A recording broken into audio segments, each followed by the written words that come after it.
Buenas tardes. Sí, buenas tardes. Empezamos esta mesa 3 nuevos modelos asistenciales. El formato que tendrá la mesa será diferente del anterior porque los 3 ponentes tienen cosas preparadas para contarnos y, por tanto, no será un intercambio, sino será una comunicación un poquito más extensa de cada uno de ellos. Intentaremos guardar tiempo al final para intercambiar. Yo quisiera, no obstante, añadir una cosita breve al principio. Primero, por supuesto, agradecer la iniciativa de esta jornada y a las personas que están detrás, en la dirección y en el equipo de innovación del hospital. Sin esto, estas cosas no funcionan. Número 1, gracias por invitarnos. Y número 2, si hay algo que yo creo que va a cambiar de manera importante en menos tiempo del que imaginamos, seguramente es el modelo asistencial en su conjunto, la forma en la que entendemos la asistencia sanitaria, ¿no?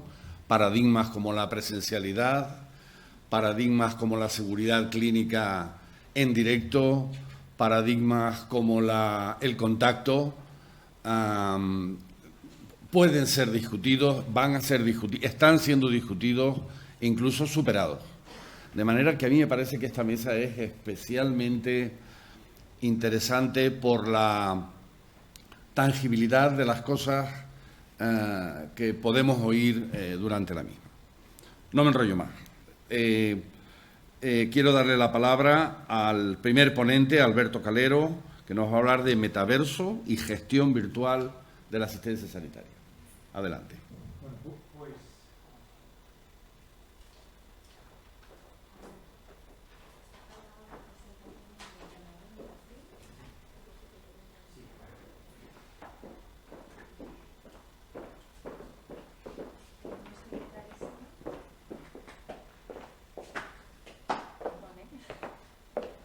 Tenemos que quitar esto, los técnicos. Tenemos que quitar esta presentación para cambiarla. A ver. Si esto es aquí. Vale, ya está. Pues era metaversos, ¿verdad?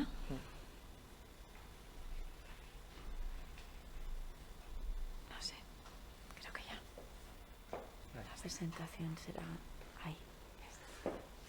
Bueno, pues ante todo, muchísimas gracias por haberme invitado un año más aquí a compartir con ustedes algunas de las experiencias que he tenido en el mundo de la tecnología. Los organizadores me pidieron que hablase de los metaversos y quizás sea porque en los últimos 5 años he formado parte de un proyecto muy especial en Facebook, en California, que estaba relacionado fundamentalmente con lo que se llama Facebook Connectivity, que es la conectividad, extender la conectividad de Internet pues a los miles de millones de personas que existen en el mundo. Indudablemente, pues hay muchos temas relacionados con los metaversos que me han ayudado a mí a formarme mi idea, que es lo que quiero compartir con ustedes de cuál es la evolución que vamos a tener en los próximos años. Al mismo tiempo, yo en la actualidad estoy muy involucrado dirigiendo algunos fondos de inversión que están relacionados en Deep Technologies fundamentalmente, y todo lo que es la parte de realidad virtual es una de las tecnologías asociadas, con lo cual creo que es un elemento que creo que puede ser interesante y que quiero compartir con ustedes. Vamos a ver, 2 o 3 ideas muy sencillas de qué es lo que yo creo que humildemente puede pasar próximamente.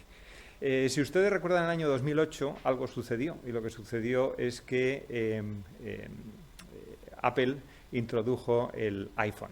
Yo eso lo viví muy de cerca porque fui uno de los fundadores de Amena, que después se vendió a Orange, y me acuerdo que en aquellos momentos sabíamos que iba a transformar el mundo de la telefonía móvil, pero el tema iba muchísimo más allá y era difícilmente imaginable lo que iba a suceder próximamente. Fíjense, 2008, 2022 la cantidad de cosas que han sucedido. Y no podemos decir que en un momento determinado es cuando ha empezado Internet móvil, por decirlo así, que es lo que está asociado a cualquiera de los dispositivos que nosotros tenemos entre manos, sino que ha sido un proceso continuo, pero que si se dan cuenta ha durado así como prácticamente 14 años. La primera idea que yo les quiero transmitir, y que insisto, es mi visión, mi opinión al respecto, es que esos 14 años puede que se conviertan sencillamente en 7 o menos para ver una transformación muy importante en la forma de uso y en el impacto que va a tener en lo que es la vida actual, la vida que tenemos. Primero, quiero transmitirles que la idea del metaverso es básicamente una curiosa unión entre lo que es el mundo digital y el mundo de día a día que nosotros tenemos. Miren, yo, aparte de ser ingeniero de telecomunicación y llevar en el mundo de la tecnología muchos años, soy aficionado a la aviación y soy piloto privado. Una de las cosas que más ha cambiado mi forma de llevar aviones es precisamente todo lo que es la realidad virtual asociado a una de las soluciones más importantes que existen en estos momentos en cuanto a realidad virtual, que es la última generación de simulador, el Flight Simulator de Microsoft.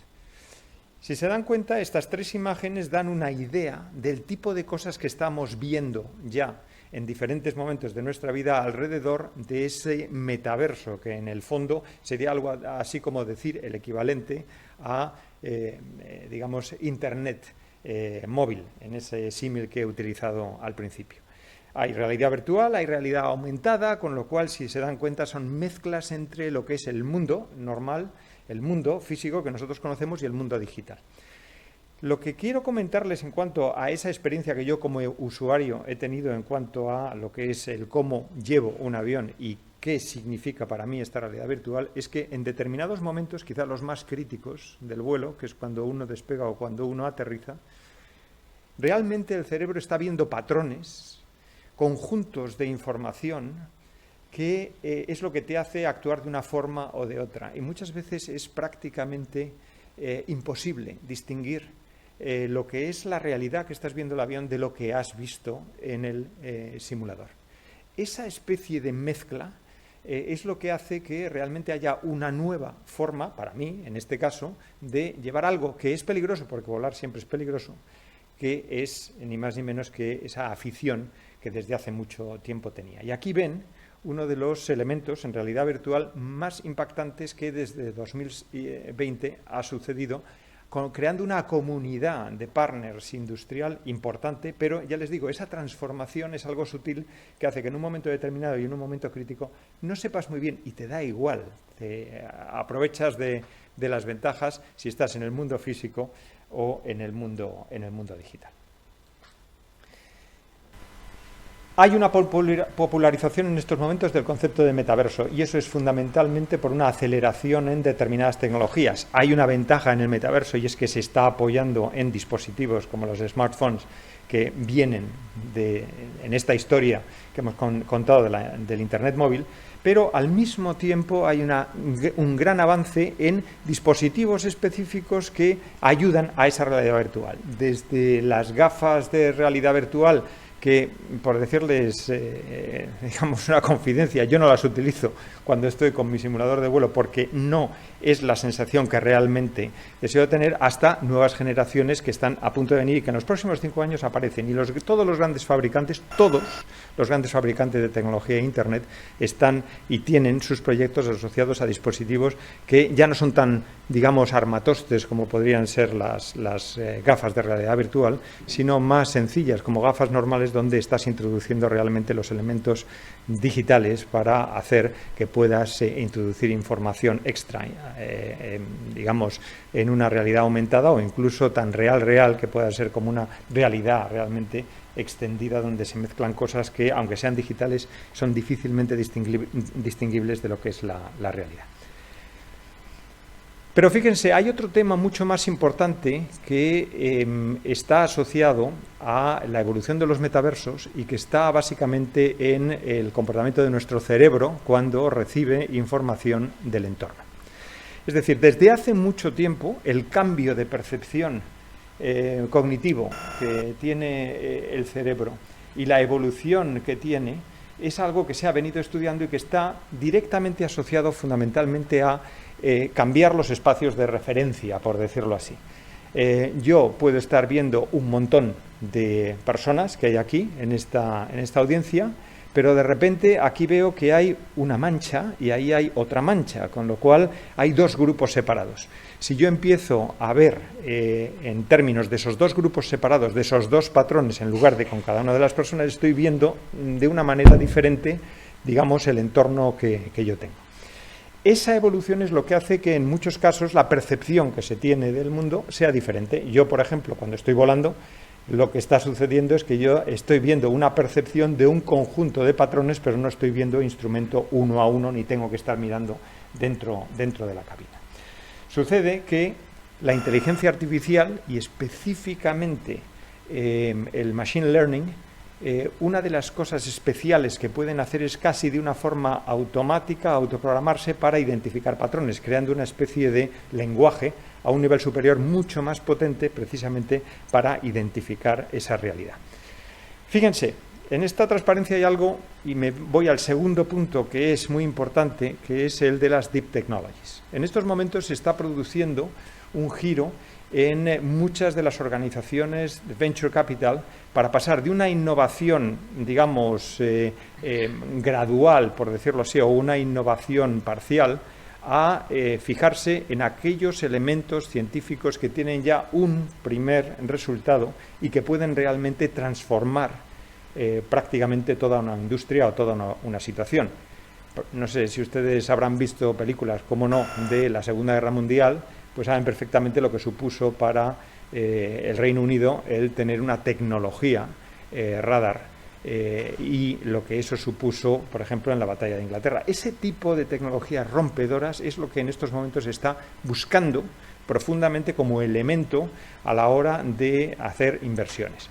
Al mismo tiempo hay otro elemento, y es que esas tecnologías le metan mano, por decirlo así, al problema que tenemos de sostenibilidad en estos momentos, porque ahí es donde están las grandes transformaciones. Y fíjense, la inteligencia artificial, la realidad extendida, el blockchain, el Internet de las cosas, los vehículos autónomos, sobre todo por el impacto que tienen en la movilidad, que ahí es donde se nos va casi un porcentaje altísimo de la energía, la impresión 3D o la computación cuántica, son exactamente aquellas áreas consideradas por la mayoría de los fondos de inversión como estas Deep Technologies. Interesante es ver que las tres rojas están directamente relacionadas con metaverso, con lo cual lo que va a suceder tiene mucho que ver con la visión, el liderazgo, el trabajar en grupo, como hemos oído hablar aquí, pero también con que alguien ponga el dinero. Y entonces lo que quiero transmitirles es que en estos momentos hay un movimiento muy fuerte de inversión del Venture Capital en todas sus variantes, Venture Capital, aceleradoras, Venture Studios, etcétera, fundamentalmente para ir a las Deep Technologies. Y el metaverso está ahí. Fíjense, volviendo a la conciencia y espacios de referencia, lo que obtenemos de nuestros 5 sentidos, la capacidad de respuesta a nuestras acciones, qué espera el cerebro a continuación de lo que va a suceder, eso es lo que hace el cerebro para hacerse una idea de cuál es el lugar. ¿Qué es lo que sucede? Lo que sucede es que en estos momentos hay tecnologías en Big Data y dentro de inteligencia artificial en Machine Learning para acelerar esos procesos, de tal manera que yo puedo utilizar la tecnología para facilitar que el cerebro dé esos saltos y que, por lo tanto, la percepción que tenga del entorno sea mucho más natural. Eso no existía hace 10 años, no existía tecnología para poder acelerar esos procesos. Aquí ven sencillamente un ejemplo de patrones, es el ejemplo que les he puesto, pues yo puedo pensar en puntos o puedo pensar en X, y aquí tengo un ejemplo un poquito más sofisticado de cómo, por ejemplo, pues las máquinas, y es un área importante de inteligencia artificial, aprenden a ver siguiendo también un procedimiento de identificación de patrones. Y aquí está el ejemplo que les he puesto yo, básicamente, de qué pasa cuando vuelo y cómo puedo ayudarme de esa experiencia, o sencillamente los jugadores de ajedrez, que ustedes saben que los grandes jugadores de ajedrez ven patrones, ven como si fuese un cuadro abstracto, no ven movimientos uno a uno, y así fue como por primera vez el ordenador de IBM pudo ganara Kasparov hace ya muchos años, precisamente con una de las primeras aplicaciones. Entonces, lo que quiero decirles es que en estos 6-7 años, donde vamos a ver qué rápido va a evolucionar el metaverso y cómo vamos a ver transformaciones en lo que está sucediendo a nuestro alrededor, pues como las hemos visto en 14 años en los smartphones, este elemento es un elemento que permite esa aceleración mucho más allá de lo que pudiésemos pensar. Otra de las cosas es que esa visión del mundo la comparta mucha gente. Bueno, pues también hay tecnologías precisamente para hacer un cambio de fase, una precolación, un cambio rápido, precisamente para que el conjunto de personas se sientan cómodos en ese espacio común y vean lo mismo, por decirlo así. Bien, ¿qué aplicaciones? Miren, aquí están todas las aplicaciones que en estos momentos están empezando a utilizar los metaversos asociados a esas 3 imágenes que yo les he puesto al principio: realidad aumentada, realidad virtual, realidad mixta, extendida. Pero fíjese, fundamentalmente entrenamiento de profesionales. Yo, por ejemplo, ahora cuando vuelo siempre hago un vuelo antes para ver cómo es, porque es tan igual que ahí tengo un entrenamiento en situaciones complejas y bajo condiciones realistas.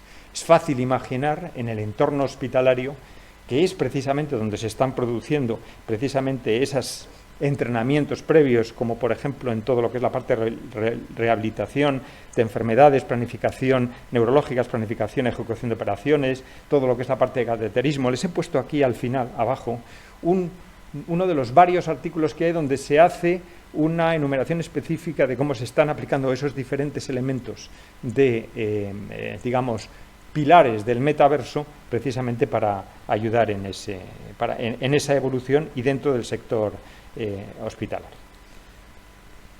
Aquí, básicamente, lo que tienen es ni más ni menos que dónde va el dinero de inversión en innovación en los próximos años, prácticamente con, digamos, el 80% de los fondos importantes de inversión que además están haciendo foco en todo lo que es la parte de Deep Technology. Como ven, todo lo que es la parte médica ocupa ni más ni menos que el 3er lugar dentro de una evolución de trillones de dólares, o sea, miles de billones de dólares americanos en los próximos años.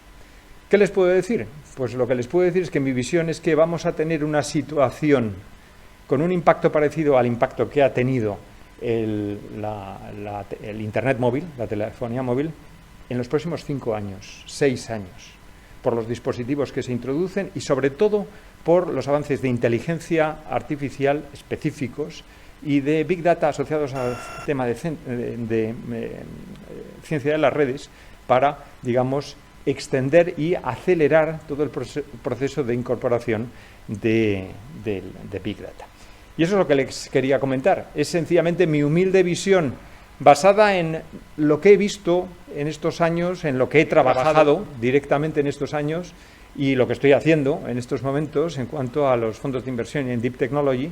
Y es un elemento imparable y que, sin lugar a duda, si ven esas diferentes aplicaciones dentro de lo que es el área de salud, inmediatamente va a suponer una transformación, un elemento de transformación importante dentro de lo que es, digamos, el entorno asistencial y equivalente al que hemos tenido con la incorporación de los smartphones en los últimos 14 años. Y no quiero utilizar más tiempo. Muchísimas gracias.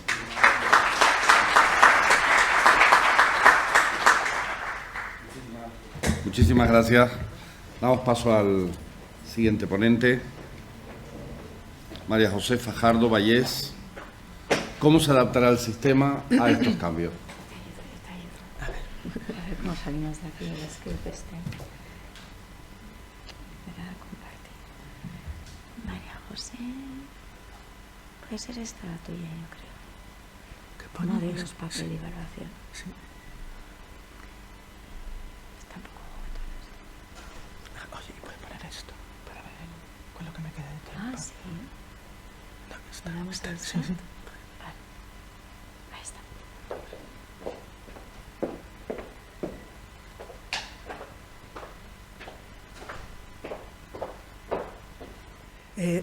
Hola, buenos días. Bueno, primero agradecer a la organización de las jornadas, a Ruth y a Jesús la invitación. y decir, bueno, yo soy María José Faraldo, soy la responsable de la Unidad de Evaluación de Tecnologías Sanitarias de la Comunidad Gallega, pero vengo en representación de la Red Española de Agencias de Evaluación de Tecnologías Sanitarias, REDETS. Como os comentaba, agradecer la invitación porque nuestra perspectiva o la perspectiva que os voy a enseñar aquí pues es un poco diferente a lo que hemos o a lo que habéis estado escuchando a lo largo de toda la jornada. La pregunta que se me planteaba dentro de la mesa de los nuevos modelos asistenciales era cómo se adaptará el sistema a estos cambios. Y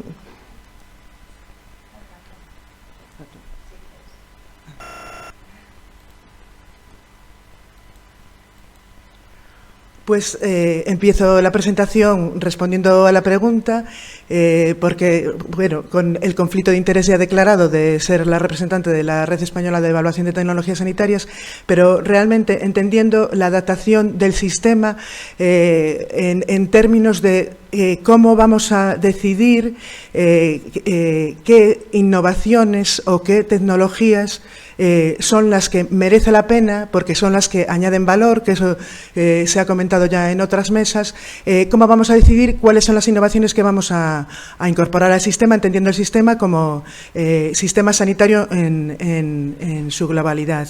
Entonces, voy a argumentar por qué es fundamental utilizar la evaluación de tecnologías sanitarias para esta toma de decisiones. Y empezaré comentando brevemente qué es lo que entendemos por evaluación de tecnologías sanitarias, que es ese proceso multidisciplinar, es decir, un proceso en el que participan disciplinas desde diferentes ámbitos de la investigación, cuantitativa, cualitativa, la ingeniería biomédica, la estadística, etcétera, para determinar el valor de una tecnología sanitaria a lo largo de todo su ciclo de vida, es decir, desde su primera concepción o desde su innovación, a lo largo de la investigación, su puesta en el mercado, su adopción, etcétera. Entonces, hay que entender que cuando hablamos de tecnología sanitaria, a veces pensamos que las tecnologías sanitarias pues o son algo que llevan software o son algo que enchufamos a la red eléctrica, pero realmente la definición de tecnología sanitaria es cualquier intervención que se utilice para diagnosticar, prevenir o tratar una condición clínica, para promocionar la salud, para rehabilitar o para organizar la atención sanitaria. Es decir, que los dispositivos, los medicamentos, por supuesto, son tecnologías sanitarias, pero también son tecnologías sanitarias las intervenciones o los sistemas organizativos. Una red antimosquito es una tecnología sanitaria, cerrar los comercios para intentar prevenir la difusión de la COVID-19 es una tecnología sanitaria, o un programa de cribado es una tecnología sanitaria. Hay que una cuestión importante alrededor de las tecnologías es que, como os comentaba, su objeto es informar la toma de decisiones. Y esta toma de decisiones puede producirse en diferentes niveles del sistema sanitario. Puede ser la toma de decisiones de qué tecnología vamos a financiar o qué vamos a cubrir desde el ámbito macro del Sistema Nacional de Salud, pero también el marco de evaluación sirve para decidir qué tecnologías, entendiendo las tecnologías en el amplio espectro, vamos a incorporar en nuestros servicios sanitarios, en nuestros hospitales o en nuestros centros de salud. Y también en el ámbito más micro, que es en la práctica clínica diaria, tanto a través de los informes de evaluación, pero sobre todo a través de las guías de práctica clínica. Entonces, para esta toma de decisiones, y a partir de ahora intentaré que los ejemplos que he escogido son del ámbito de modelos organizativos para la atención sanitaria, pero como he comentado, tecnología sanitaria es la medicina personalizada y tecnología sanitaria pues es eso, cualquier innovación que queramos incorporar al sistema. Entonces, para informar la toma de decisiones, que es lo que hace la evaluación, primero tenemos que formular adecuadamente las preguntas que vamos a responder para informar esa toma de decisiones. Entonces, siempre en las preguntas es clave definir a qué población va dirigida la tecnología. No va a ser lo mismo que estemos hablando de una intervención modelo sanitario para toda la atención primaria, toda la población, tanto pediátrica como adulta, o que estemos hablando de una tecnología dirigida, pues lo que veíamos, la realidad virtual aumentada para la rehabilitación de determinadas condiciones neurológicas, etcétera. Entonces, muy importante el utilizar el formato PICO para formular las preguntas, población, intervención, por supuesto, de qué estamos hablando, cuál es la tecnología de la que hablamos, cuál es el comparador. Esto es muy importante, no vale solamente hablar de la tecnología y de lo que hace, es la tecnología frente a su comparador, frente al estándar habitual de cuidado. Vamos a es un nuevo modelo asistencial que va a sustituir, pues si estamos hablando de modelos asistenciales del ámbito de la telemedicina, pues habrá que comparar esos modelos asistenciales con la medicina presencial. Y por último, pero no menos importante, que es cuáles son los outcomes, o sea, es decir, cuáles son las variables de resultado que van a informar esa toma de decisiones, qué es lo que queremos, cuál es ¿qué es lo que queremos que esa tecnología produzca en resultados en salud? Lo que buscamos es una mayor efectividad en términos de mortalidad o morbilidad, lo que buscamos es una reducción de costes, lo que buscamos es mejorar la calidad de vida, lo que buscamos es aumentar la satisfacción, eso muy importante y definido desde el principio, qué es lo que realmente esperamos. Entonces,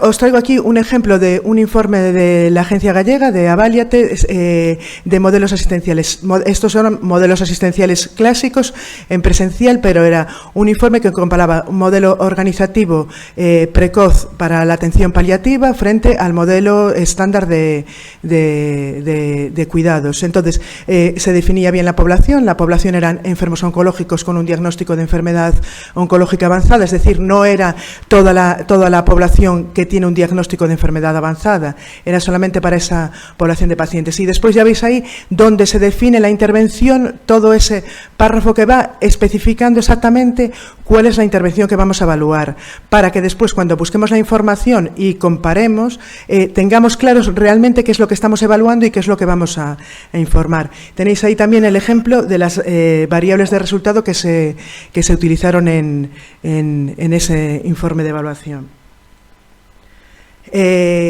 Todas estas preguntas en formato PICO alrededor de las tecnologías a evaluar se articulan a través de lo que se conoce como informes de evaluación. Los informes de evaluación de la red española, de la REDETS, siguen el modelo desarrollado en la Colaboración Europea de Evaluación de Tecnologías, en EUNETA, que es el modelo HTA Core Model, y entonces en este modelo de informe se dividen los apartados a contestar para informar la decisión por dominios. Hay 4 dominios que son los dominios básicos, que serían estos 4 de aquí, que siempre todos los informes llevan, que son cuál es el estado actual de manejo de la condición a la que se dirige la tecnología, cuál es la tecnología a evaluar, cuál es su seguridad y cuál es su efectividad. Y después van estos 5 dominios más un dominio a mayores. Este modelo es del año 2016. Ahora hay un dominio a mayores, que es el dominio de la sostenibilidad, de cuál es el impacto en la sostenibilidad de la tecnología que queremos implementar. Pero los dominios que definía en aquel momento el modelo son el dominio económico, ético, organizativo, social y legal. Es decir, cómo impacta la incorporación de la tecnología en estos dominios. El dominio de la tecnología es muy importante en el ámbito de los nuevos modelos asistenciales, pero también en el ámbito pues de la medicina personalizada o de las innovaciones, de las últimas innovaciones, es definir exactamente qué es lo que vamos a evaluar. Os traigo aquí un ejemplo del informe publicado por la Agencia de Evaluación Catalana, AQUAS, que forma parte de la REDET, sobre la evaluación de la teleconsulta en atención primaria. Y entonces, lo primero que que se debe hacer es definir qué es lo que entendemos por teleconsulta. Ya veis aquí que se define dentro del informe lo que se considera como teleconsulta. Pues han considerado la videollamada, la llamada telefónica, mensajería instantánea y mensajes por consulta o por correo electrónico en plataformas seguras. Vale, esto es muy importante porque si no, como se ha comentado ya, ¿no? Que cada uno habla, utiliza como la misma definición, pero a veces nos referimos a diferentes cosas. Dominio de la efectividad. Veíamos antes la importancia de cuáles son las variables de resultado que vamos a considerar. Os traigo aquí el ejemplo también de un informe de la red, esta vez del Servicio de Evaluación del Servicio Canario de Salud, del SEX, que es la telemedicina en la gestión de consultas en enfermedades neurológicas. Vale, en el informe se hace referencia a varias condiciones neurológicas y de cada una de las condiciones pues se escogen unas variables de resultado. En el ejemplo que os traigo aquí, una de las variables que se medía es los cambios en el nivel de estado emocional en los pacientes con ictus, que si veis ahí en el metaanálisis que se hace, se ve que el modelo de telemedicina parece que impacta favorablemente frente al modelo tradicional, pero una cosa que también se mira es cómo es la calidad de la evidencia, ¿sí? Cómo es el riesgo de sesgo de los estudios que se evalúan, para después decir cómo de fiables son estos resultados. Y otra de las variables de resultado que escogían para evaluar la efectividad, pues eran los cambios de nivel en el nivel de calidad específica. Vale, y aquí veis que en el análisis pues no había diferencias entre ambos modelos. Dominio de la seguridad. Volvemos al ejemplo de Aquas. ¿Cómo escoger las variables de resultado para el dominio de la seguridad? Pues puede haber diferentes aproximaciones, pero en todas estas tecnologías o innovaciones nuevas donde puede haber discusión o no está claro cuáles son las variables de resultado críticas o más importantes, una forma de aproximarse a cuáles pueden ser es hacer un panel de expertos para decidir las variables que son las que deben ser tenidas en cuenta en la toma de decisiones. Las que decidieron en el caso de este informe pues fueron eventos adversos graves, entendidos eso como errores que se podrían derivar en que en el formato de consulta que se había utilizado no era en formato presencial, vulneraciones en la seguridad y privacidad del paciente, estas variables se consideraban críticas y otros eventos adversos no graves o la probabilidad de que el sistema funcione correctamente. En el análisis que hacen, pues resulta que de las variables llamadas críticas, pues no encuentran que eso esté recogido en los estudios que hay. Encuentran información sobre la probabilidad de que el sistema no funcione correctamente. Que, lo que ven es que más o menos en las llamadas telefónicas, pues hasta un 10% de las veces puede haber fallos técnicos a lo largo de la llamada, y en las videoconferencias, pues hasta un 30% de las consultas por videoconferencia se pueden ver afectadas. Dominio económico, también se ha hablado aquí, los recursos son limitados y las necesidades son ilimitadas. Entonces, siempre que a la hora de decidir cuáles son las intervenciones que vamos a incorporar, tenemos que tener claro cuáles son sus costes, cuál es su coste-efectividad o coste-utilidad o coste-beneficio, si es que comparamos entre tecnologías de ámbitos o que se dirigen a condiciones de salud diferentes. En el caso de la telemedicina, del informe del Servicio Canario de Salud, ellos hacen un análisis de minimización de costes y calculan desde diferentes perspectivas, Sistema Nacional de Salud y perspectiva social, cuál es la diferencia en costes de las dos aproximaciones. Veis que la diferencia desde la perspectiva del Sistema Nacional de Salud sería un incremento de 2,55 € de la teleconsulta más consulta habitual respecto a la habitual, pero desde la perspectiva social sí que hay un decremento en los costes, habría ese decremento de los 27 €. Entonces, bueno, importante en la toma de decisiones saber la evaluación económica. Después esto hay que traducirlo en impacto presupuestario. Esto es el coste por consulta, pero cuántas consultas vamos a tener, cuántos pacientes vamos a atender a través de este sistema y cuánto del global de mi presupuesto limitado voy a dedicar a esto. Siempre pensando que la evaluación lo que busca es tener sistemas sanitarios equitativos, eficientes y que la asistencia que prestamos sea de la mayor calidad. de dominio organizativo, qué variables se pueden, organizativo, ético, legal y social, qué variables incorpora el informe de evaluación de la atención primaria. Pues en su panel de expertos les sale que como crítica ven la responsabilidad profesional de los profesionales que están haciendo esa consulta, la accesibilidad al servicio por parte del paciente. Esto ya lo hemos visto. A veces cuando tenemos una innovación o una tecnología, una parte importante de la evaluación tiene que ver es cuáles son las repercusiones a nivel de nuestra organización de la implementación. Pues si es la consulta en el metaverso, ¿a cuántas personas vamos a tener que dotar con las gafas de realidad virtual o cómo vamos a conseguir que esas personas se puedan ver en el metaverso para poder adoptar esa tecnología? Y por último, pero que es transversal a todos los informes y a todos los productos de evaluación, es la incorporación de la perspectiva del paciente.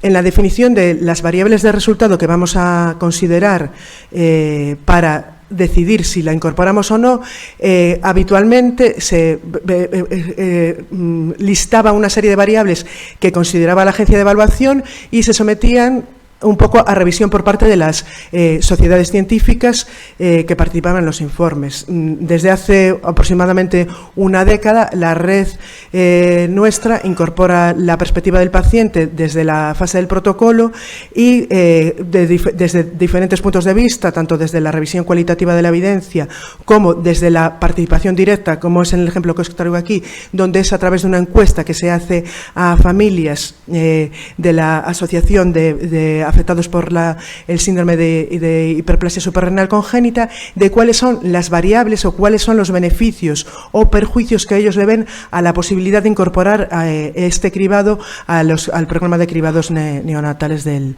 Ministerio. Termino ya un poco con una visión general de qué es la red. La Red Española de Agencias de Evaluación de Tecnologías Sanitarias es el órgano que tiene encomendada la evaluación de las tecnologías sanitarias no farmacológicas en el Sistema Nacional de Salud.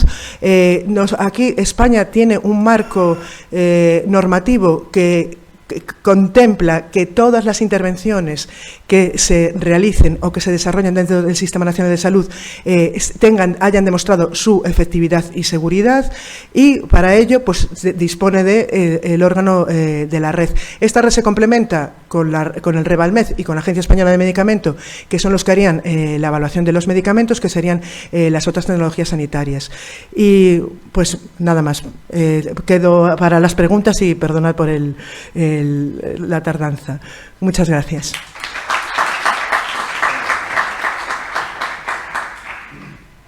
Muy bien, muchísimas gracias. Y damos paso rápidamente al tercer ponente, don Carlos Beso, hablando de miembro del Instituto de Experiencia del Paciente. Exacto. Esto lo habías guardado tú, que lo tienes preparado. Lo pero tenía aquí, en el pendrive. Pues entonces en el pendrive nos tenemos que ir a archivos, el USB. Bautizo no creo que os interese. Bueno, buenas tardes ya y muchas gracias a todos y también en especial a esta casa, al Hospital Infanta Leonor, por la invitación. Bueno, voy a intentar poner en relación los nuevos modelos asistenciales que existen, en los cuales no me entretendré mucho porque son muchos conocidos, pero con la perspectiva de paciente que aquí ya se ha mencionado. A ver, ¿esto cómo avanza? Por aquí.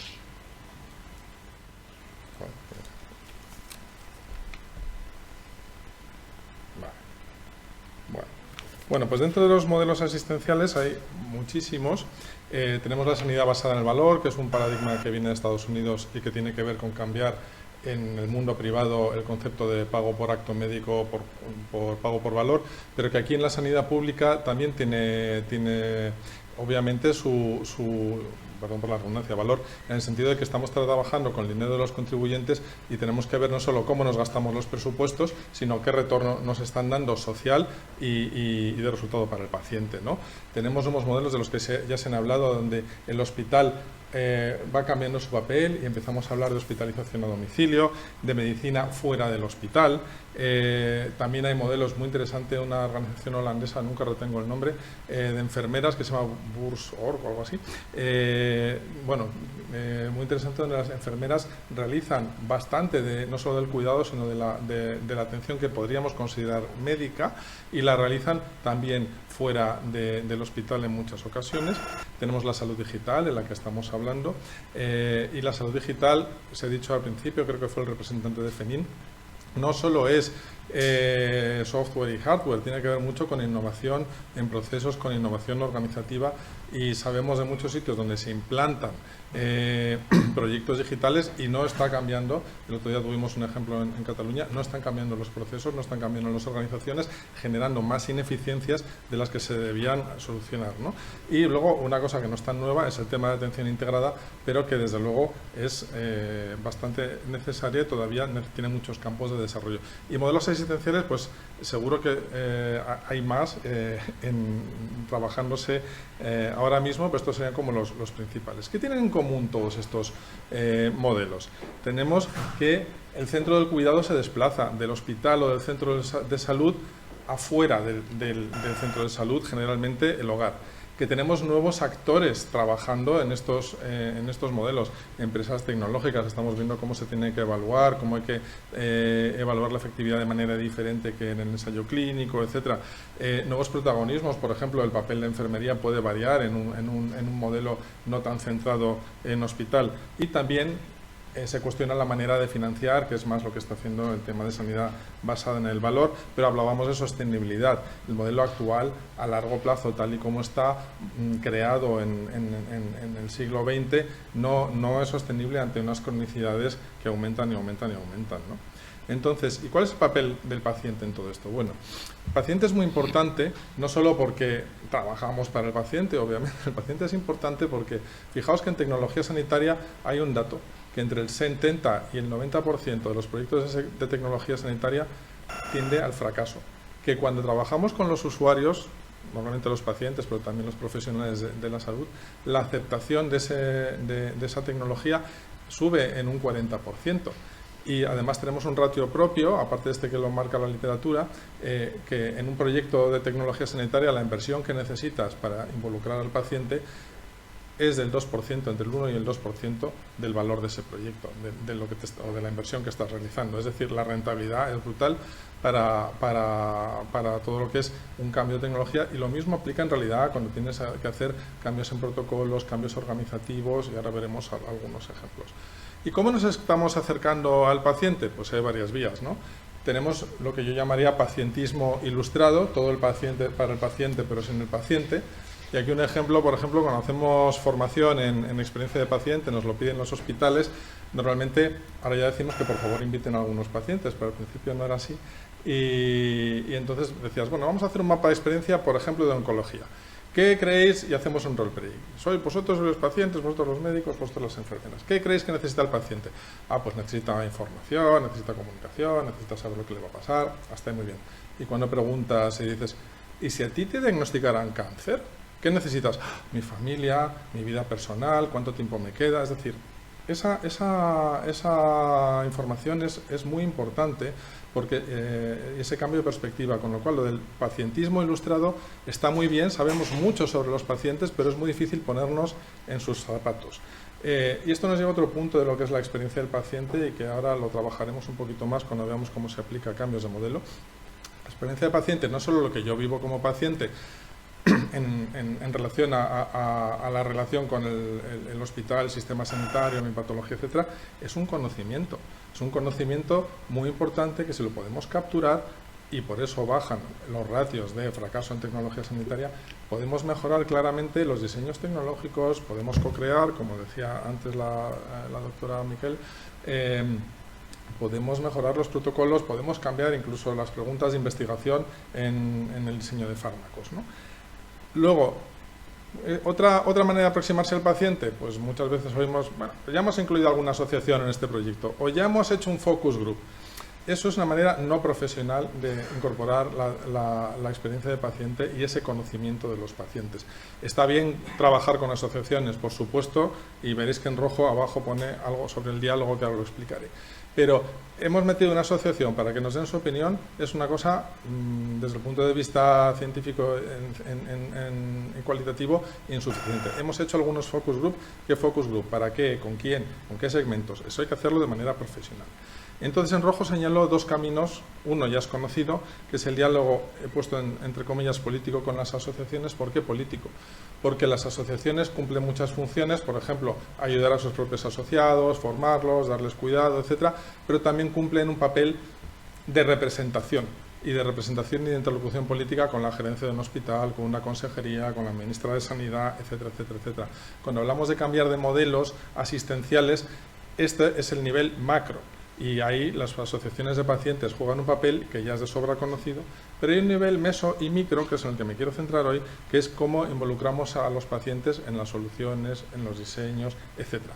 Entonces, y es básico para poder ir al papel de representación que tienen las asociaciones, porque las asociaciones, si solo hablan desde su necesidad colectiva, hablábamos de patrones antes, ¿no? Si solo vemos las manchas, que es lo que ven ellas con un colectivo, van a decir, queremos que baje el precio del medicamento, queremos que se incorpore psicólogo, queremos no sé qué, pero lo que pasa individualmente no lo ven y no tienen por qué verlo, porque es la suma de todos esos patrones, ¿no? Vamos para allá.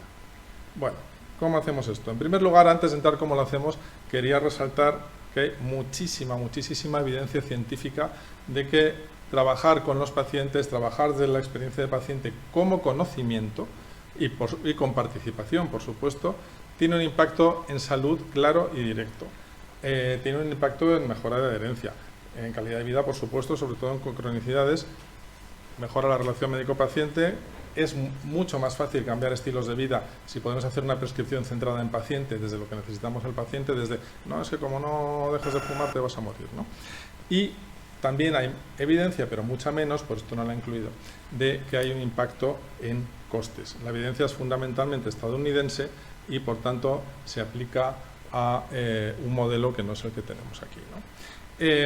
Y ahora quería contaros algunos ejemplos de cómo involucrar a los pacientes puede dar al cambio de modelo, como decía, desde lo pequeñito, desde los puntitos que marcan el patrón, pero que cómo escalando todo eso podemos llegar a cambios en patrones, ¿no?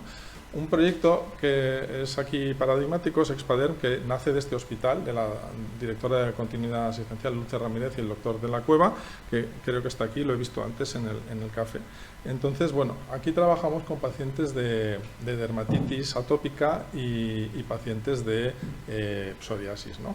Entonces nos encontramos con que, bueno, hay un porcentaje muy alto en dermatitis que tienen ideas suicidas, eso ya lo dice la literatura, pero ¿qué significa esa idea suicida? ¿Cómo es en la vida cotidiana? Esto lo podemos hacer trabajando con metodologías cuantitativas, con metodologías participativas y de codiseño, ¿no? Por ejemplo, hay fuertes problemas de salud mental, que el sistema sabe que existen pero desconoce formalmente. La mayoría de eventos de erupciones cutáneas, etcétera, ocurren fuera de consulta, ahí no tenemos ninguna solución. ¿Qué podemos hacer, no? Entonces, de este trabajo, que sucede en varias fases, y trabajando con los pacientes sobre este diagnóstico que es de ellos y de los doctores y las enfermeras, pues surgen varias ideas que se están haciendo, ¿no? Como generar apoyo psicológico, generar grupos de autoayuda, generar, a ver que no veo, una comunidad digital de pacientes, eso es de otro hospital, no es de aquí, pero pues he hecho más, y dar una solución digital entre consultas, entre erupción y erupción. Pues cuando sale la erupción, si tu siguiente consulta es en febrero del año que viene, necesitas una solución. Por tanto, aquí vemos como en un ejemplo muy pequeñito, no es un cambio de modelo todavía, pero sí vemos cómo sí podemos cambiar algunos de los factores asistenciales. Podemos cuestionar el proceso y los protocolos de cómo se hace la atención asistencial a los pacientes de dermatitis y psoriasis. Sí, nos los podemos cuestionar con ellos y los podemos mejorar con ellos, ¿no? Esto sería como un primer paso, ¿no? Podemos ir más allá, un poquito más arriba, más sistémico, subiendo al patrón, ¿no? Esto es un proyecto con ASARGA, que es la Asociación de Sarcomas de Galicia, y tienen un problema grave, que es que hay unos protocolos de derivación que no se cumplen por X razones que aquí no vienen al caso y decir, bueno, ¿qué hacemos para que se cumplan? Porque mientras no se cumplen, nos estamos muriendo o estamos perdiendo la calidad de vida de manera brutal, ¿no? Entonces aquí trabajamos con los pacientes, no es el nivel que yo decía antes de interlocución política, donde ellos se sientan con el ministerio, pero son ellos actores de la investigación y dicen, vamos a investigar qué está pasando, por qué no se está cumpliendo este protocolo, cómo podríamos hacerlo mejor. Y entonces, los pacientes de aquí, junto con gente del equipo del IEX, son investigadores, son sociólogos, son investigadores, algunos con competencia clínica, etcétera, y pues empiezan a hacer su trabajo cualitativo, empiezan a hacer, esto está en marcha todavía, pero empiezan a hacer su trabajo de sanidad participativa, que es usar la investigación y acción participativa en temas sanitarios, y van generando evidencia de todo lo que se podría evitar, van generando evidencia de inductores de valor y coste, muy importante, lo que decíamos antes de la sanidad basada en el valor. No, este protocolo no se puede aplicar porque tiene un coste. Vale, vamos a demostrarte el valor que genera, y antes me ha gustado mucho el modelo vuestro que estabas presentando antes, de decir, bueno, es que cuesta en términos económicos X más, pero es que en términos sociales estás ahorrando X menos, ¿no? O mucho más, ¿no? Entonces ahí ya tienes que evaluar de qué bolsillo sale o de qué cuenta corriente y si a largo plazo te compensa o no te compensa, ¿no? Pero eso ya son temas, son temas que se pueden debatir sobre datos, es decir, tengo este inductor de valor y tengo este inductor de coste. Por ejemplo, aquí como todavía se están generando, no los quiero adelantar, pero en un tema de fisioterapia que vimos, el inductor de valor era el seguimiento. Cuando haces seguimiento en fisioterapia, pues resulta que lógicamente, pero no es como tan lógico, se produce una curación, mientras que si no haces seguimiento, esto no es para una aseguradora privada, así que lo entenderéis muy bien, si vendes paquetes de te voy a dar 10 sesiones de fisioterapia, pues publicitariamente estás muy bien, pero no estás curando a las personas, ¿no? Entonces el valor está ahí y no está si en tu cuadro médico es muy amplio, etcétera. Y con este tema de los CESURES, pues lo mismo, estamos generando la evidencia y con esto se podrá tener la base para esa negociación que puede hacer ya la asociación con las consejerías de sanidad, ¿no? Vale, muy bien. Luego, muy interesante también, que hablábamos de cómo se puede evaluar la tecnología en relación al ensayo clínico, pues este paradigma también lo puedes usar en ensayos clínicos para aprobación de medicamentos. Y aquí este caso, bueno, pues no era exactamente para aprobación de medicamentos, pero era para algo que tiene que ver con las tecnologías, por eso lo he puesto, porque es el tema de los ensayos clínicos remotos con pruebas a domicilio. Entonces, es decir, trabajando aquí con los pacientes, cualitativamente y luego cuantitativamente, nos damos cuenta de que una ventaja tecnológica, como que es que parte del ensayo sea online, que una ventaja que es, decías antes también, tu tecnología es una red mosquitera, ¿no? Tecnología también es que venga alguien a sacarte una prueba a casa y te saque la sangre. Bueno, pues esto resulta que en algunos perfiles oncológicos y de personas mayores con movilidad baja generaba tal cantidad de estrés que era contraproducente y la gente se daba de baja del ensayo clínico. Es decir, y ya lo vas a cuantitativo, tienes la pauta. Es que le pasa al 20, el dato no cito de memoria, sé que no es correcto del todo, pero era el 20 y pico %, 20 y muchos, casi 30 de personas. Es decir, pues tenemos que tener cuidado en cómo diseñamos estos temas a domicilio y remotos tecnológicos. A lo mejor tenemos que cambiar nuestro planteamiento. Algo que es bienvenido por los pacientes, es muy bueno, lo necesitamos, y ahí veis la diferencia entre lo que decía yo de pacientismo o despotismo ilustrado. Lo puedo diseñar para los pacientes, pero si lo diseño con, veo cambios reales. Y un tema que se ha trabajado antes es el tema de Data Lake, ¿no? de lago de datos. Esto es de un proyecto europeo donde tenemos este ratio de 2% hace un cambio, ¿no? 2% de inversión.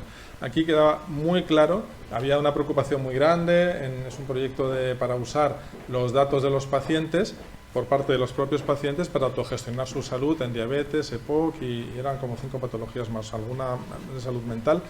Y eran en regiones un poco remotas, como pueblos de Extremadura, el Círculo Polar Ártico en Suecia y también algunas regiones de Noruega. Y entonces la preocupación del diseño hecho por los expertos, sin los pacientes, era los datos, la privacidad, esto nunca lo aceptarán los pacientes. Y bueno, pues trabajando con los pacientes, sí, lo aceptan de muy buena gana, siempre y cuando lo prescribe un médico y hay un hospital que dé una garantía de que sus datos son seguros, que no van a ser hackeados. Y muchas de estas cosas son como obvias, de cajón, pero solo son obvias y de cajón a posteriori. Antes generan mucha ansiedad. ¡Ay, los datos! Es así que cuando trabajas con los pacientes que recoges evidencia cualitativa y cuantitativa, ¿no? Entonces, en conclusión, el conocimiento de los pacientes es esencial para mejorar procesos y para la innovación sanitaria. Desde un tema muy bajo, como ha sido Expader, no bajo sino muy a pie de consulta, a un tema más alto como era el de Asarga. Es muy importante para eso que la experiencia del paciente no sea una cosa nice to have, ay, qué bonito la tengo, sino que tengamos un proceso estructurado de experiencia de paciente. No, ay, se me ha ocurrido como jefe de servicio, se me ha ocurrido como enfermera. No, tiene que ser un proceso. Muy importante, antes mencionó alguien el tema PROM. Muy importante tener PROM y PREM, porque PROM es muy claro, ¿no? Tenemos outcomes en salud, pero PREM tenemos dos tipos. De primera generación son mis procesos, cómo vive el paciente lo que yo hago, y luego las hay de segunda generación, cómo vive el paciente su dermatitis. Entonces, por ejemplo, ¿no? Tenemos un caso muy claro en respiratorio donde el PREM de segunda generación ya aparecen las familias y su papel. Si la familia interviene, bajan las exacerbaciones porque hay más adherencia. Entonces lo podemos medir y con la tecnología, que es maravillosa, podemos tener un análisis de machine learning y de inteligencia artificial, de recoger patrones y decir dónde nuestros procesos y dónde nuestras conductas están generando resultados en salud. Y entonces ya vemos que hay un proceso muy claro entre recoger la experiencia del paciente, muy importante en cualitativo, transformarla en PROM y PREM, pasarla por la tecnología y entonces tenemos datos para tomar estas decisiones y tenemos la base para poder involucrar a los pacientes en nuestros cambios o bien de protocolo muy en micro o bien de sistema muy en macro. Y bueno, esto es todo lo que tenía que contarles. Muchísimas gracias por su tiempo.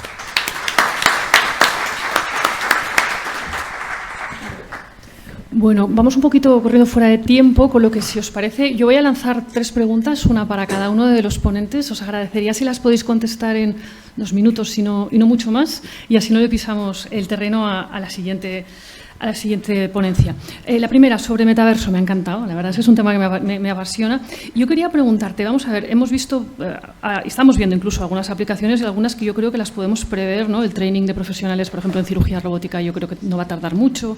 Estamos viendo ya ahora algunos programas de rehabilitación, tanto de neurología como psicología. Estamos viendo lo que es realidad virtual va a pasar o creemos que va a evolucionar a metaverso, incluso a teleconsulta, ¿no? A lo mejor podemos estar en un velero, quien pueda, y va a tener su avatar cuando sea más realista y menos gamificado, pues pasando teleconsulta, y con la tarjeta gráfica eso también lo soporte. Mi pregunta es sobre el modelo de negocio.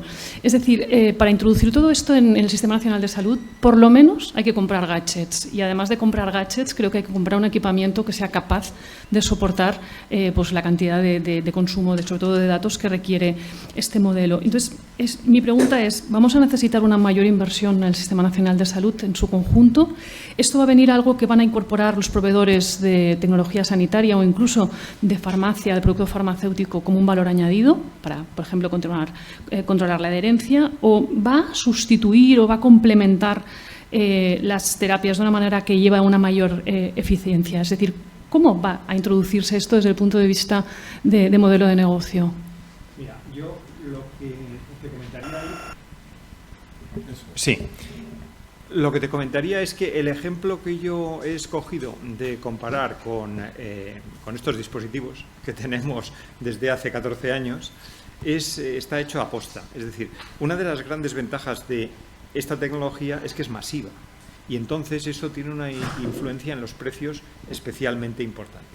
Otra de las ventajas es que la forma de uso forma parte casi de una cultura.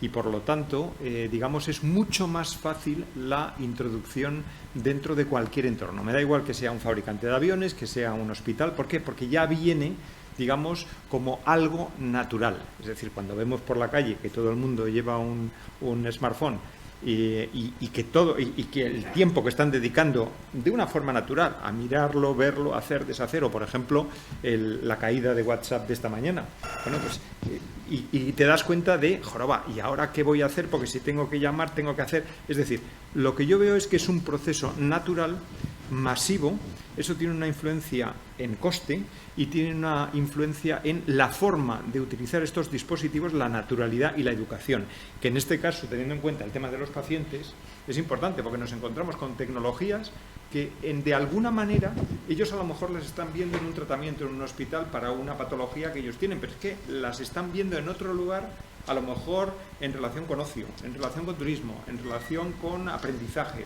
de sus hijos o de ellos mismos. Entonces yo creo que eso es lo que hace que el fenómeno sea imparable. Es decir, no es un impacto en costes porque es masivo, no son productos específicos de altísimo valor añadido y con poco número de ventas, por decirlo así, sino que es y al mismo tiempo hay una cultura y una evolución en el uso que facilita la introducción de esa tecnología de una forma mucho más natural en todos los procesos que se van introduciendo. Y eso va a pasar. Y además lo que yo os diría es que un elemento muy importante es la asimilación de esa tecnología por la persona.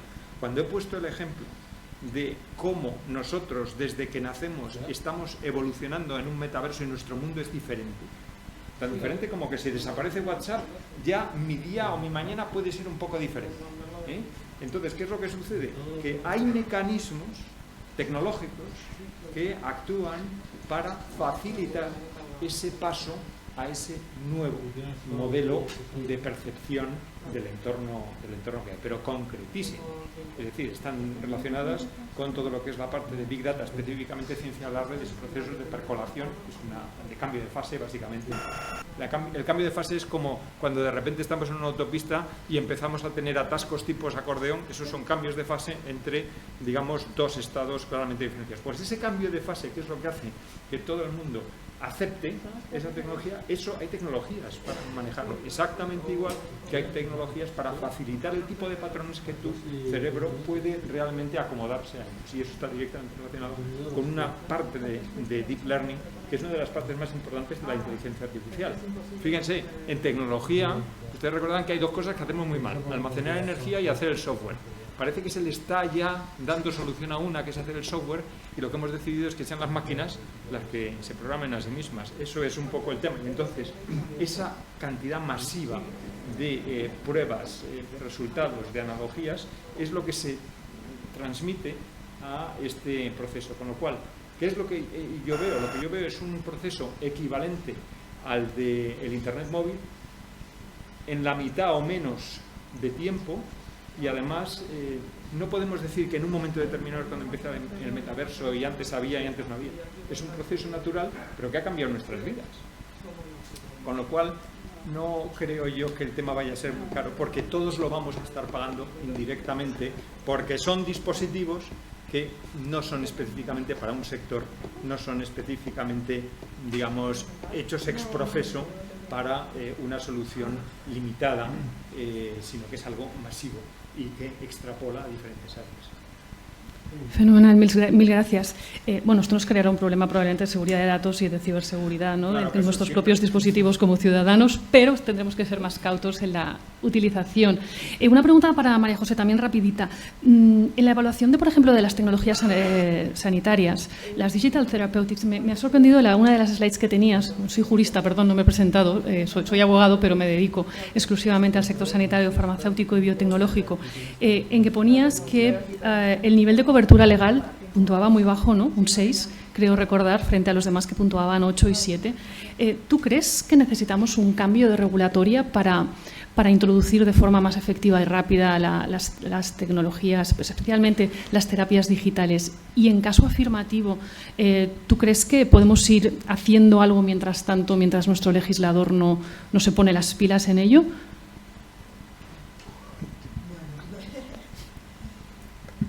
Bueno, no tengo claro, o sea, no creo que el problema de la no incorporación de las tecnologías digitales sea por la regulación. O sea, que precisamente va un poco por la valoración. O sea, es un tema que está ahí y que claramente la incorporación de esas soluciones tiene que tener en cuenta la repercusión a nivel legal, pues eso de la protección de los datos o de eso de la seguridad, etcétera, pero no creo que ese sea el limitante a la incorporación. Yo creo más bien que, pero es mi opinión, que el limitante es algo que ya se ha mencionado previamente, que sería más bien que es cómo se genera la evidencia, o sea, si solo podemos incorporar al sistema lo que haya demostrado efectividad y seguridad como mínimo y que además sea coste efectivo, etcétera, etcétera, pero efectividad y seguridad, ¿cuáles son los estudios que van a apoyar y que van a generar esa evidencia? Yo creo que un poco va por ahí. De hecho, el marco metodológico que está desarrollando la agencia catalana dentro de la red española, que ya aprovecho que no me había tiempo, que también hay un marco metodológico que desarrolla la agencia andaluza para el tema de la incorporación de la medicina personalizada, que también requiere un marco metodológico apropiado, o sea, de ver eso, cuáles son las variables de resultado que le vamos a pedir, cuál es la tecnología, es el biomarcador o es el biomarcador más el fármaco, o sea, qué es lo que definimos como tecnología. Y también hay un tercer marco metodológico en este momento en la red, que es la utilización de los datos del mundo de vida real para informar la toma de decisiones. Entonces, bueno, no creo que sea limitante, entonces no veo que tenga que haber ningún cambio en la legislación. Sí que creo que tiene que estudiarse mejor y lo que se ha comentado también aquí, que a veces es necesario incorporar, por ejemplo, para ese marco legal, determinadas agencias a nivel internacional lo que incorporan a sus equipos, además de tener metodólogos estadísticos y tal, tienen licenciados en Derecho para hacer cómo va a ser la repercusión de la incorporación de esta tecnología en el marco regulatorio. O sea, que iría un poco más por ahí, por la incorporación de esos perfiles dentro de... Entonces, no nos hace falta un DIGA como el alemán para generalizar la financiación de terapias digitales, porque hay unos cuantos que estamos luchando y haciendo un poquito de lobby ante el Gobierno para tener precisamente esta regulación que lo acelere, por lo menos si es que no lo facilita. ¿No lo crees necesario? Bueno, yo creo eso, necesario que se defina bien el marco y que se empiece a ver realmente cuál es el listado y que se empiece a evaluar. Claro, sin ese paso previo no lo tengo claro. Gracias. Y ya la última que tengo, pero es para Carlos. A mí me ha encantado el concepto del paciente co-creador, ¿no? Yo siempre digo, bueno, no solamente eso, y antes te lo comentábamos antes de empezar la charla, a mí me gusta el concepto del paciente impaciente, ¿no? Este pushing absolutamente necesario. ¿Tú crees que si todos los procesos de innovación acabaran o incluyeran un Living Lab en el que el paciente, el profesional con el centro sanitario y la industria trabajaran conjuntamente para mejorar lo existente o co-crear lo inexistente, llegaríamos más rápido a soluciones y que un cambio de paradigma en la utilización de lo que serían los datos del Real World Evidence nos aceleraría en algo el acceso más rápido a tecnologías de carácter digital? Porque yo estaba pensando, por ejemplo, en el marco de un estudio clínico, especialmente de un ensayo. Se pueden recoger más datos que los que tenemos en el protocolo, por lo que perdemos un montón de datos que simplemente no se recogen, ¿no? En un paradigma de Real World Evidence y de co-creación, ¿tú crees que esto sería más factible, que por tanto podríamos tener co-creando al paciente conjuntamente con la industria y con los profesionales? Lo del Living Lab, sin duda, nosotros lo luchamos bastante. Es un tema que es un poco de aceptación de mercado. Hemos creado uno con el Hospital de la Princesa, el Patient Experience Lab, y bueno, está como dando sus primeros pasos. Pero luego me he enterado hace poco que Accenture ha creado uno con el mismo nombre, ya para una liga mucho más grande, ¿no? Pues para Medtronic y empresas de este tipo. Pero sí, el Living Lab claramente no tiene que haber uno en cada proyecto, porque Living Lab es una metodología. Entonces hay sitios en España como CityLab, etcétera, hay Tecnalia, tiene, etcétera. Hay muchos sitios donde se podría llevar a final siempre este tipo de trabajo para co-crear, co-diseñar y co-testar en entornos reales, y claramente todos los estudios que hay de Living Lab, que empezaron estos en 2007, 2008, demuestran bajada de costes, ¿no? Me sorprende que no estén más extendidos, ¿no? No sé muy bien a qué se debe esa resistencia. Y la segunda pregunta del Real World Data, bueno, lo hablábamos antes, ¿no? Si tú juntaras toda la captura de PROMs y de datos clínicos, uso de medicación, etcétera, con conductas y procesos convertidas en datos a través de PREM y otras escalas, y lo cruzaras y se cruzan, y con inteligencia artificial tendríamos toda esa parte de datos.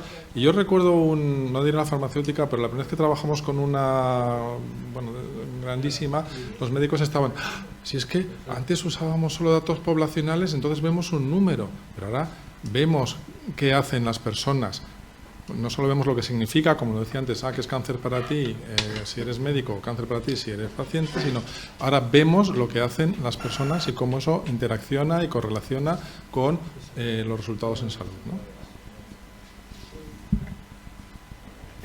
Muy bien, pues yo creo que hay que agradecerles a los tres una magnífica ponencias y explicaciones, y concluimos la mesa con esto. Muchísimas gracias.